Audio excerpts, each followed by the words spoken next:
Yes, Carolyn, thank you very much indeed for that. So, as the Russian economy gradually begins to improve after the impact of sanctions, we're looking at areas where there might be strong growth going forward. So, we're in a hospital here in Moscow that belongs to Mihail Shamaolin from the Sistema Group. He's going to tell us when we come back why healthcare could be one of the new darlings here in Russia. We'll see you after the break. Well, Carolyn, boding well for Russian businesses. S&P has recently upgraded its outlook on Russia and a number of Russian financial institutions on the back of significantly abated external risks. Jeff is in Moscow with the CEO of Sistema. Hi, Jeff. Yes, hi, very good morning to you. And of course, we've been here all week just having another look at how Russian business is faring, given that the expectations are that this economy may print a positive growth rate for the third quarter, in fact, may deliver full-year growth in 2017 after, quite frankly, 2 miserable years as the sanctions regime imposed by the West has bitten on the economy. But I have a great man to talk to about where the potential is in this economy. Mihail Shamaolin is with me from the Sistema Group. This is an investment conglomerate. Some have compared it to Russia's GE. Thank you for joining us here. So I'm here in front of a body scanner. This is one of your hospitals. Tell us a little bit more about why this hospital is special as part of your medical group. Well, it's a brand new building. It's almost 23,000 square meters. It's fully equipped with the latest standard equipment, and this is one of the pieces that you're looking at. It's got 2 best quality operating theaters that you can find in Moscow. It has around 30 beds, and we'll have about 400 doctors when it is fully equipped and able to service around 1,300 patients a day. What do you think the potential growth rates are for this business within the Sistema Group? Right now, if you look at the group operations, it's a tiny contributor to revenue. But obviously, you feel it's important to be in this sector. Yeah, we believe it is double-digit growth potential, and we believe multiple billions of market cap is possible to build in the private medical care business in Russia. Basically 2 reasons. One reason, just give you one example, about 100,000 Muscovites, people from Moscow area, have gone abroad, getting treatments abroad in places like Germany, Switzerland, United States, Israel, and have taken, on estimate, 2 to 4 billion US dollars with them.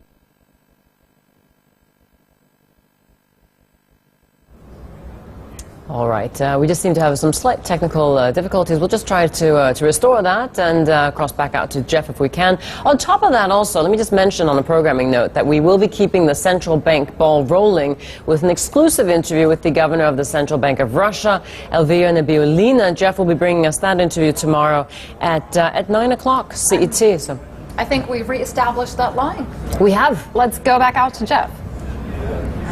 Yeah, thank you very much. Technology can be very irritating sometimes, can't it? But I tell you what we're going to do. Instead of remaining stationary, because it could be the body scanner that is affecting the signal, we're going to go for a little walk, and we'll show you a little bit more about the hospital with Mr. Shamaolin, and we'll talk some more about where the opportunities are in this economy. So, this medical facility and the hospital is one part of the business, but I think people will better know the group from MTS, the telecommunications company. This is what, about 60% or so of the business? What do you think the outlook is in that segment, given how competitive mobile telephony is, even in this marketplace? Well, mobile telephony globally has been kind of a stable, slightly stagnating business over the years. But the strengths of MTS that we have here in Russia, number one is very strong management team that we're able to build over the years. And this management team has been able to maintain leadership of MTS despite all the competitive pressures that we have experienced over the years. Let's go in this room, because I know that we have an X-ray scanner in here, which might be interesting for the audience to look at. Outside of that, obviously you're in agriculture, which has done very well from the internal focus on the economy. You're in retailing, of course, with Detsky Mir, and paper and pulp. Which of these businesses do you think over the next 5 to 10 years has the most potential to grow quickly? Which are the real darlings?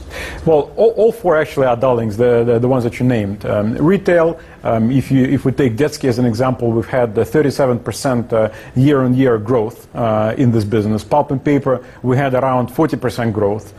In agriculture, this business did not exist 2 years ago, and this year it's going to deliver over $50 million of US dollars in EBITDA, and next year we're planning to double this. And this business, as I said, is growing double-digit. So those are kind of the 4 horses that we're planning to ride in the next few years to really build up our portfolio besides MTS. And as you said correctly, MTS currently occupies around 60%, and even though MTS will maintain its marginality and its revenue and its EBITDA, I think those businesses will grow and will soon make MTS less than 50% and perhaps less than 40% by 2019. The stock's done pretty well this year. I mean, you're up about 15% across the 12-month story. But you've not just been focusing on those businesses. I know that you have private equity funds that you invest into technology. And maybe those with a bit of medical knowledge will recognize that this may not be the latest and the smartest. So let's walk on through to your other X-ray room, which is connected. And we can have a look at the other X-ray facility here. And let me ask you, you've been investing in new technology startups here in Russia.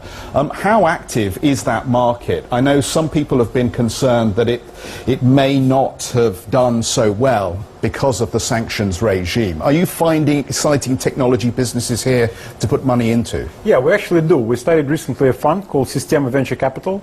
We invested around 2 billion rubles of cash, plus 2 billion of other assets, and we attracted partners. So altogether we have a fund of around 10 billion rubles. And we're actually finding quite a significant number of high-quality startups that we're investing in. So far we invested in a leading player in facial recognition, for instance, which is a global trend.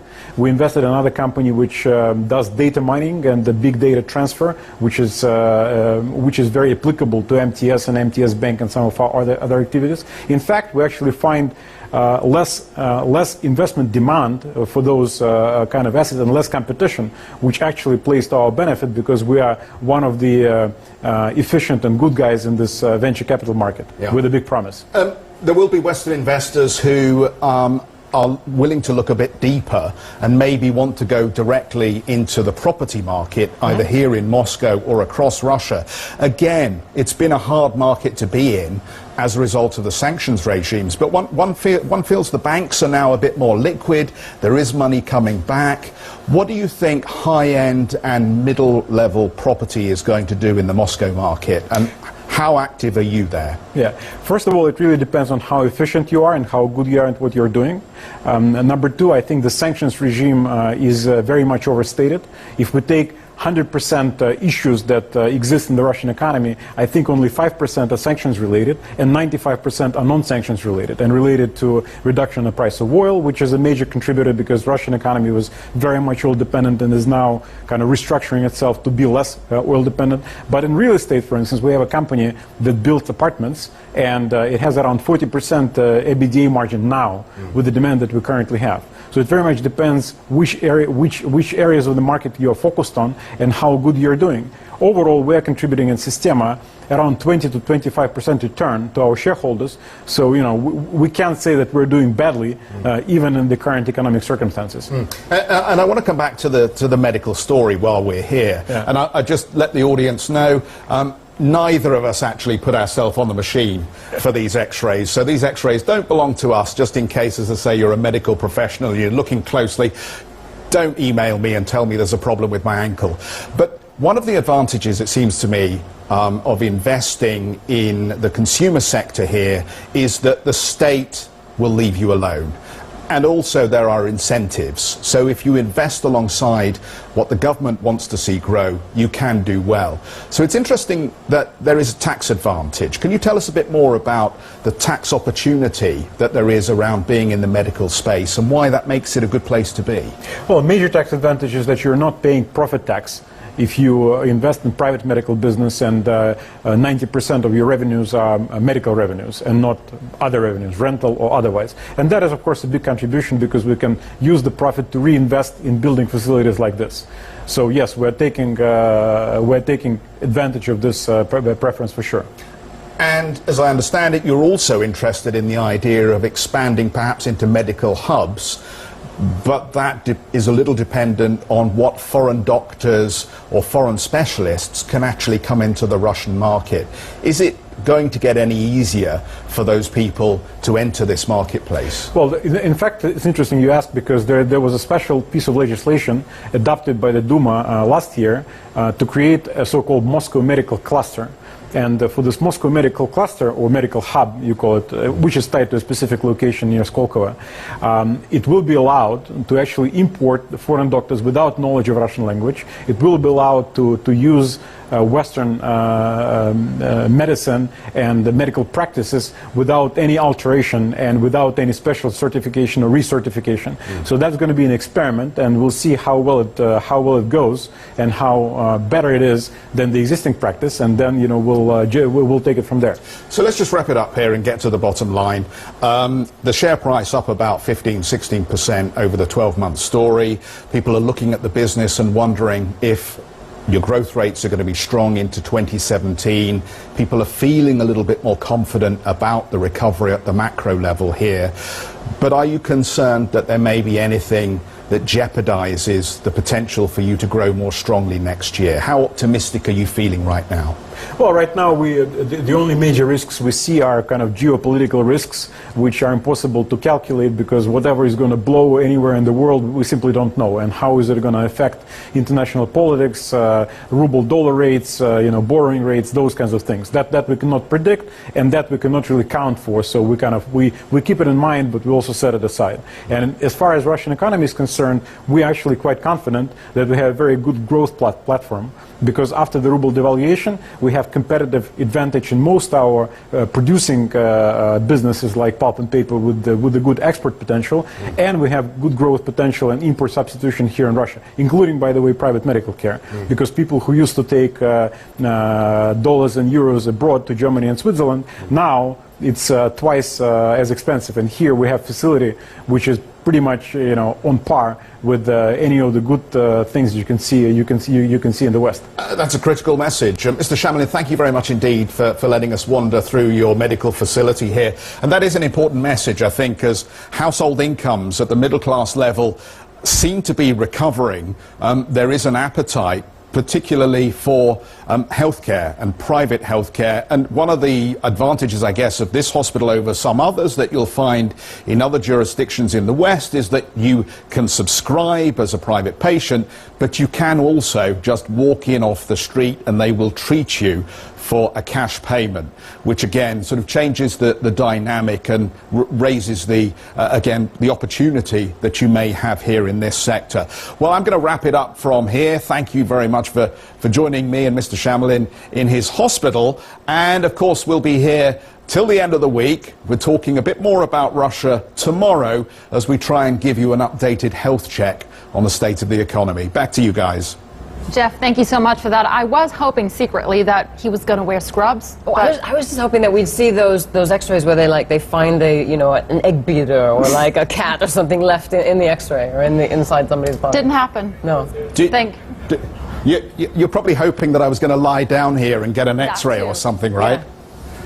Yeah. You can Forget do that. it. It's not happening. It's not happening. Jeff, thank you so much for that. So what's coming up tomorrow? We can arrange it. We can arrange it to happen.